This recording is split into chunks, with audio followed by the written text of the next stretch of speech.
नमस्ते. मी प्राची उदय गोडबोले.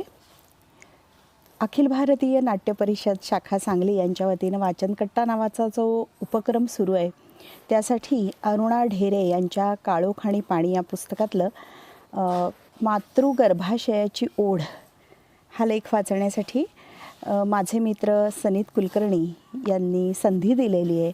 तर मी त्यांचे आभार मानते आणि वाचनाला सुरुवात करते. हे वाचन 2 सत्रात आहे. आजचं हे पहिलं सत्र. मातृगर्भाशयाची ओढ. संपूर्ण महाभारतात आई मुलाचं नातं आठवायचं म्हटलं तर सर्वात प्रथम आठवतं ते कर्ण आणि कुंती यांचं नातं. खरं तर कुंतीनं फार सावधपणे पांडवांना वाढवलंय, त्यांच्या सुखासाठी पुष्कळ सोसलंय आणि तरी देखील कर्णकुंतीच्या नात्याची आठवण आपल्या मनात पांडव कुंतीच्या आठवणीला सहज बाजूला सारून येते आणि त्या नात्याच्या अस्वस्थतेची छाया मनभर फिरत राहते. असं वाटतं की खऱ्या अर्थानं एकवारच त्यांची समंजस भेट झाली, पण त्या भेटीत कुंतीला आपल्या आईपणाचं अपुरेपण पुरेपूर कळून आलं आणि कर्णाचं मूलपण पुरेपूर मरूनही गेलं. उलट कर्णाचा मित्र दुर्योधन अगदी मरेपर्यंत त्याच्यातलं स्वार्थी मूल कायम राहिलं आणि आपल्या आईच्या प्रेमावरचा आपला अधिकार सांगत राहिलं. गांधारी आणि दुर्योधन यांचं नातं मोठं विलक्षण आहे, पण ते थांबून उलगडून घ्यावं असं स्त्री पर्वापर्यंत कुठं जाणवतही नाही. तोपर्यंत दुर्योधनाच्या कितीतरी नातेसंबंधांचा विचार परिणामांच्या बाजूनं खरं तर आपण करतही असतो. कर्ण आणि शकुनी, भीष्म आणि धृतराष्ट्र, दुःशासन आणि विकर्ण, विदुर आणि द्रोण, बलराम आणि अश्वत्थामा, दुर्योधनाशी असलेली या साऱ्यांची नाती आपण पुन्हा पुन्हा चाचपडतो, गाठी उलगडण्याचा प्रयत्न करतो आणि अचानक युद्धाच्या शेवटाशी आपण जेव्हा येतो तेव्हा आई मुलाच्या या नात्याच्या धाग्यावर अचानक आपला हात पडतो आणि एखाद्या धाग्याला धक्का लागता संपूर्ण कोळ्याचं जाळं हलू लागावं तसा महाभारताचा सारा गुंता त्या धाग्यावरच्या भारानं हलू लागतो. युद्ध समाप्त झालंय. शोकानं छाती फुटू पाहणाऱ्या आणि वारंवार बेशुद्ध पडणाऱ्या म्हाताऱ्या धृतराष्ट्राला बरोबर घेऊन विदुर गंगा तीरावर आलाय. बरोबर कुरुकुलातल्या राजस्त्रियांचा परिवार आहे. त्या स्त्रिया दुःखानं जणू वेड्या झाल्या आहेत, आक्रोश करतायत, पतीचे पुत्राचे गुण आळवतायत आणि पांडवांना शिव्या शापही देत आहेत. सारा गंगाकाठ त्यांच्या विलापांनी भरून गेलाय. अशा वेळी शोकाहत झालेले पांडवही धृतराष्ट्र गांधारीच्या भेटीला आले आहेत. पांडवांबरोबर द्रौपदी आहे आणि गांधारी समवेत कुंती. आता धृतराष्ट्र अगदी विकल आणि दिनवाणा होऊन गेलेला दिसतो आणि आपलं लक्ष खिळून राहतं ते गांधारीवर. असं वाटतं की आता गांधारीला आपल्या डोळ्यावरच्या पट्टीची जरुरी नाही. तिनं उघड्या डोळ्यांनी जीवनाला भेटायचं नाकारलंय खरं, पण विनाशाचं सर्वसंहारकतेचं दर्शन तिनं घ्यायलाच हवं. कारण एका अर्थी त्या विनाशाचं अंश मात्र कारण तीही आहे.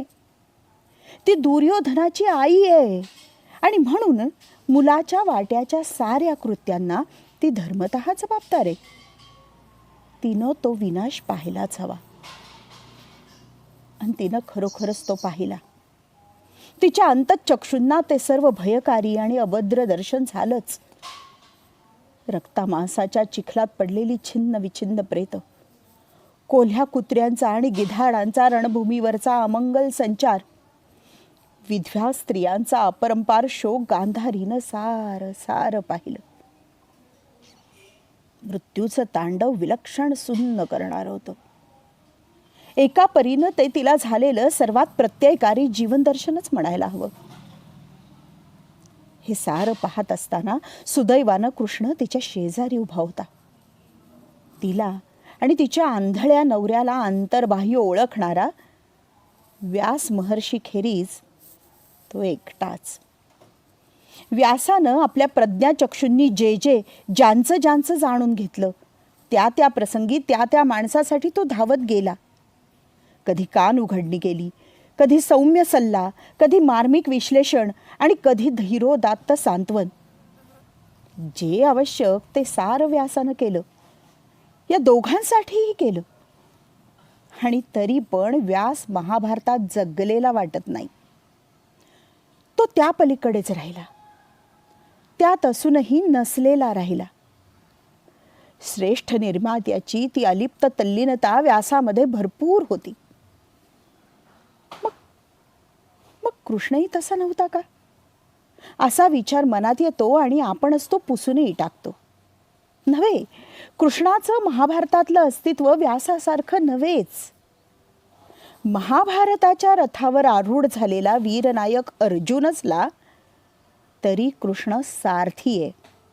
आणि हे सारथ्य व्यासाच्या उपदेश कार्यापेक्षा कितीतरी ऊर्जामय आणि म्हणूनच कितीतरी प्रभावशाली, कितीतरी परिणामकारक आहे. आता युद्धानंतरच्या या प्रसंगातच पहा ना, गांधारी आणि धृतराष्ट्र हे दोघेही मनातून पांडवांवर संतापलेली आहेत. हे ओळखून येत व्यास महर्षी, कृष्ण आणि पांडवही. म्हणून आंधळ्या धृतराष्ट्राच्या भेटीला जाणाऱ्या पांडवांमध्ये भीमाऐवजी कृष्ण पुढे करतो भीमाची लोह प्रतिमा. दुर्योधनानंच गदायुद्धाच्या सरावासाठी तयार केलेली ती प्रतिमा. तिचा चुराडा करतो धृतराष्ट्र आणि भीम वाचतो. मग त्यांची गांधारीशी भेट. युधिष्ठिराला ती शापणार हे व्यासानं जाणलं आणि ते इतरांनीही जाणलं आहेच. पण व्यास पुढे झाला आणि त्यानं तिची समजूत घातली. तिची समजूत घालणं एक प्रकारे सोपंही आहे आणि दुसऱ्या प्रकारे अवघडही आहे. सोपं अशासाठी की धृतराष्ट्रापेक्षा पुष्कळच वेगळी आहे गांधारी. तिला धर्म, न्याय, नीती समजते. आपल्या मुलाचा अधर्म तिला आयुष्यभर समजलाय आणि तिनं तो आयुष्यभर धिक्कारलाय. म्हणून ज्याच्या बाजूला धर्म आणि न्याय त्याच्या विजयानं तिनं रागवता कामा नाहीये हे तिला समजू शकतं. आणि तेच व्यासानं तिला समजावलं. यतो धर्मस ततो जय हा या तिच्याच वचनांची तिला आठवण करून दिली. पण तिची समजूत तेवढ्यानं पटणं अवघडही होतं. कारण ज्या धर्मासाठी, ज्या न्यायासाठी, ज्या नीतीसाठी पांडव लढले आणि ज्यांच्यासाठी त्यांना विजय मिळाला असं म्हणायचं, ती मूल्यच तिच्या मुलाच्या वधाच्या वेळी, तिच्या मुलाच्या बाजूच्या इतर महायोद्ध्यांच्या वधाच्या वेळी पांडवांनी स्वतः पायदळीत उडवली. तिचा मुलगा न्यायानं वागला नव्हताच, पण त्याची शिक्षा तिला पांडवांनी अतिशय अनितिमान पद्धतीनंच दिली ना. गांधारीचा राग यासाठी होता आणि म्हणूनच तो फक्त भीमावर नव्हता, त्यातूनही अधिक तो युधिष्ठिरावर होता. कारण तो 5 पांडवांचा केवळ थोरला भाऊच होता असं नाही, तर पांडवांच्या बाजूनं धर्म आणि न्याय यांचा तो एकमेव रक्षण करता होता. धर्मराज युधिष्ठिर नसता तर पांडवांकडे न्याय नीतीचं पारडं झुकून राहतं ना. पांडवांच्या न्यायपरायणतेचं प्रतीक म्हणजे युधिष्ठिर. म्हणून गांधारीचा तीव्रतम संताप युधिष्ठिरावर एकवटला. ती प्रथम भीमाला रागे भरली. ती दुर्योधनाची आई होती. तिच्यातली आई जशी कौरवांना तशी पांडवांनाही ओळखू शकत होती. भीमाचा स्वभाव तिला माहीत होता, म्हणून ती भीमाला पुष्कळ बोलली. दुःशासनाचं, रक्तपिणाचं त्याचं अघोरी आणि निंद्य कर्म आणि दुर्योधनाचा कपटानं वध करण्याचे त्याचे दुराचारी साहस. गांधारीनं भीमाच्या अनुचित कृत्याचं माप त्याच्या पदरात टाकलं. त्यानं दिलेली सफाई तिला पटणं शक्यच नव्हतं. तिला ती पटली नाहीही. अरे, एखादा मुलगा जरी तू जिवंत ठेवला असतास ना आणि तू धर्माला जागला असतास तर माझा असा तळतळाट झाला नसता रे, ती म्हणाली. पण ती युधिष्ठिराशी बोललीच नाही. तो धर्म कुठे आहे? असं तिनं रागानं आणि किंचित विषादपूर्ण उपहासानं बहुधा विचारलं खरं. पण प्रत्यक्षात तिनं धर्मासमोर आल्यावर नुसते सुस्कारे सोडले. खरंच आता बोलण्याला काही अर्थ होता का? युधिष्ठिर स्वतःच्या मर्यादा नेमक्या जाणत होता, म्हणून तो धृतराष्ट्रासमोर जायला घाबरला नाही. पण गांधारी समोर तो थरथर कापत उभा राहिला. त्यानं दीनवाणेपणानं तिची विनवणी केली, पण गांधारीनं त्याच्याशी चकार शब्द उच्चारला नाही. फक्त नमस्कारासाठी त्यानं पुढे केलेल्या हातावर तिची दृष्टी पडली तेव्हा डोळ्यावरच्या पट्टीच्या फटीतून युधिष्ठिराची बोटांची नख तिला दिसली. काळे ठिक्कर पडली ती नख. अर्जुन तर घाबरून कृष्णाच्या मागच लपला. गांधारी काही वेळानं शांत झाली. उलट जमिनीवर पडून रडणाऱ्या द्रौपदीचं आणि तिच्यापेक्षाही जास्त शोकाकुल झालेल्या कुंतीचं सांत्वन केलं तिनं. एका क्षणी त्यांची समजूत घालता घालता तिनं म्हटलं, कुंती, रडू नको. जशी तू तशीच मी. आपण दोघी अशा रडू लागलो तर आपलं सांत्वन करायलाही आज कोणी नाही. आणि अपराध म्हणशील तर माझाच आहे. माझ्यामुळंच हा कुळाचा नाश ओढवलाय. गांधारीनं हे म्हटलं खरं, पण तिच्यामुळे कुलक्षय झाला हे म्हणणं सर्वतः खरं नव्हतं. कुलक्षय ओढवला तो दुर्योधनामुळं, आणि ती तर वेळोवेळी त्याला आवरत होती, त्याची कान उघडणी करत होती. पण तरी तिच्या अंतर्मनात काहीतरी द्वंद्व असलं पाहिजे. त्या द्वंद्वाची चाहूल तिच्या या वाक्यांशी ऐकू येते. ते द्वंद्व कोणतं याची कल्पना आपण सहज करू शकतो. एक आई आणि एक धर्मनिष्ठूर सत्यवादिनी स्त्री यांच्यातलं ते द्वंद्व. तिचं मन म्हणजे या अखंड चाललेल्या द्वंद्वाचं रणांगणच होतं आयुष्यभर. आणि आता त्या द्वंद्वाची अखेर आली. भारतीय युद्धाच्या समाप्तीनंतर गांधारीच्या मनातलं युद्धही संपलं. त्या युद्धाचा साक्षी होता यदुनंदन कृष्ण. गांधारी कुरुक्षेत्रावरचा संहार पाहून शोक करत होती.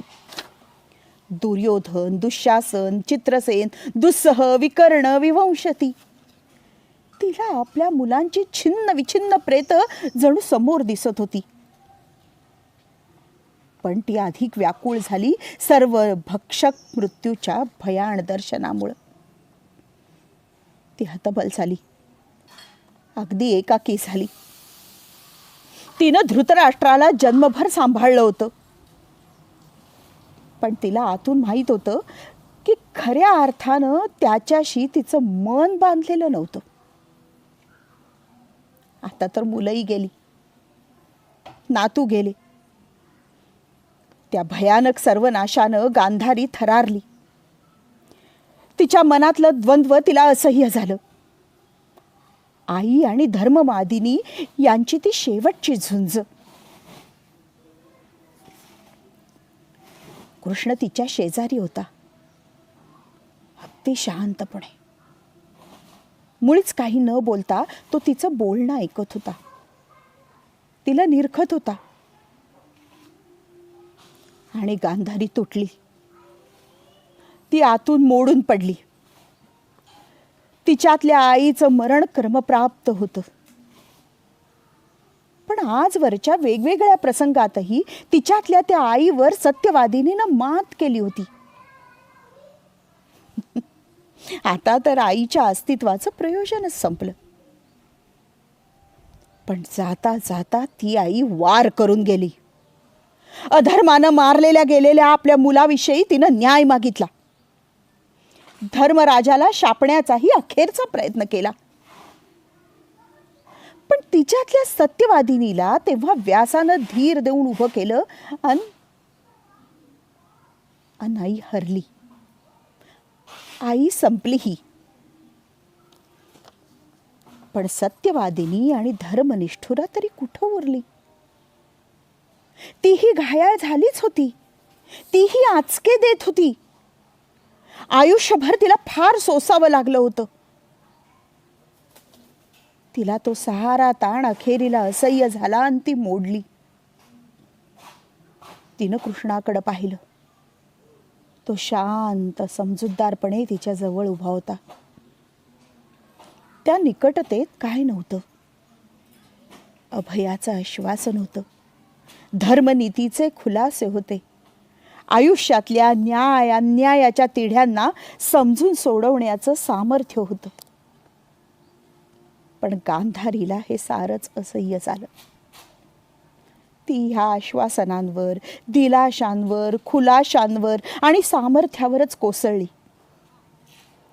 अखेरची तिथंच तुटून पडली. गांधारीनं कृष्णाला दिलेल्या शापाला यापरते काय म्हणावं. यदुकुलाचा संहार होईल आणि तुला बेवर्षी निंद्य मरण येईल, हा तिचा शाप. त्यामुळं तिनं काय साधलं. पण तिला काही साधायचं नव्हतंच. पूर्वीची गांधारी असती तर तिनं असा वेडेपणा केला नसता. कृष्ण शिष्टाईची सर्व धडपड दुर्योधनानं कशी व्यर्थ ठरवली हे तिला माहितीये. तिनं कृष्णाला युद्धासाठी असं जबाबदार धरलं नसतं. पण आता गांधारीला ते भान उरलं नाही. तिच्या मनोभूमीवर एक आई मरून पडली. तेव्हाच घायाळ धर्मप्रेमिकेचाही तोल गेला. कृष्णानं फार गंभीर आणि शोकात्म भावानं तिचा हा अंतर्मृत्यू स्वीकारला.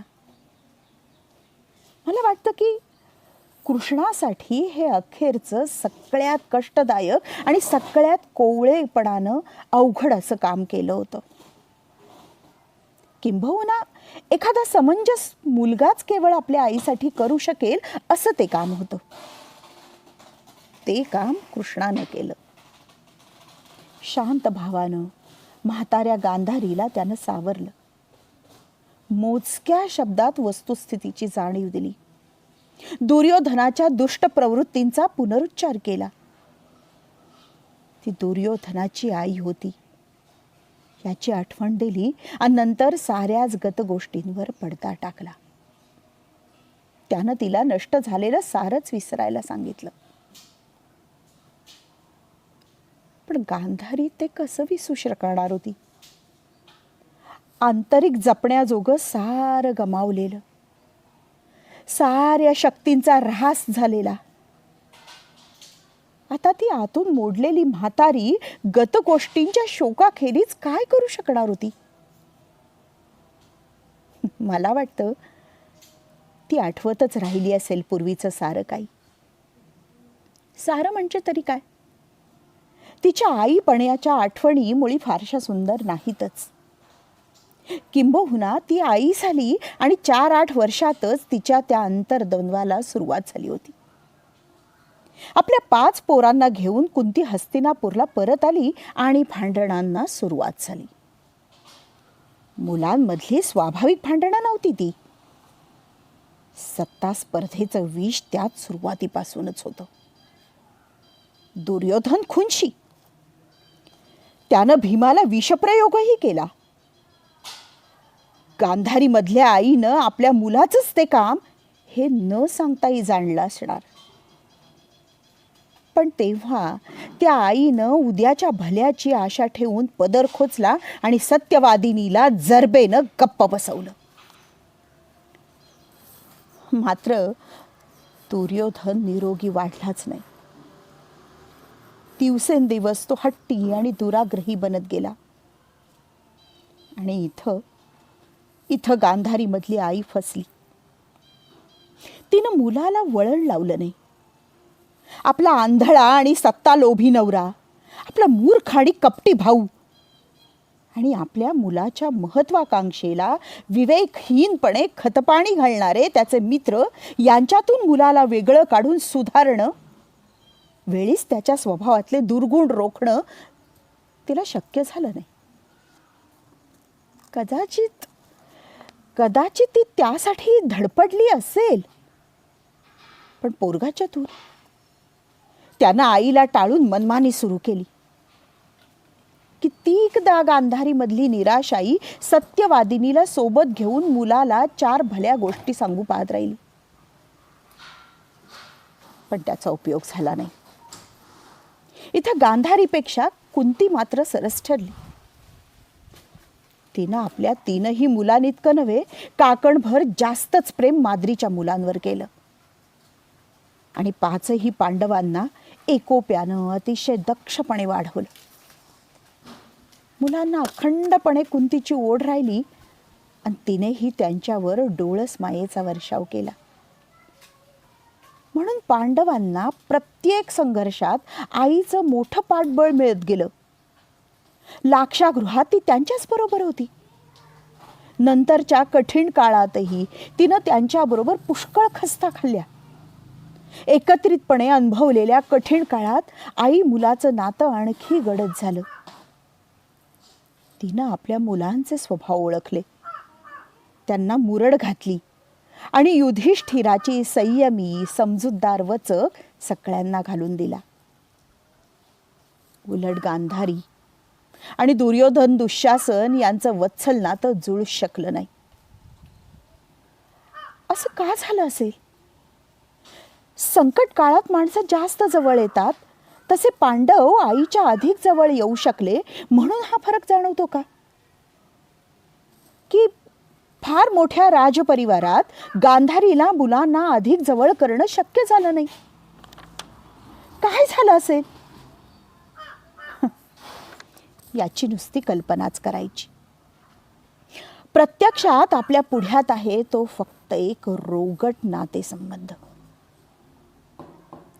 तसं पाहिलं तर दुर्योधनाविषयी आपला पहिला मुलगा म्हणून गांधारीमधल्या आईच्या पोटी पुष्कळ माया होती.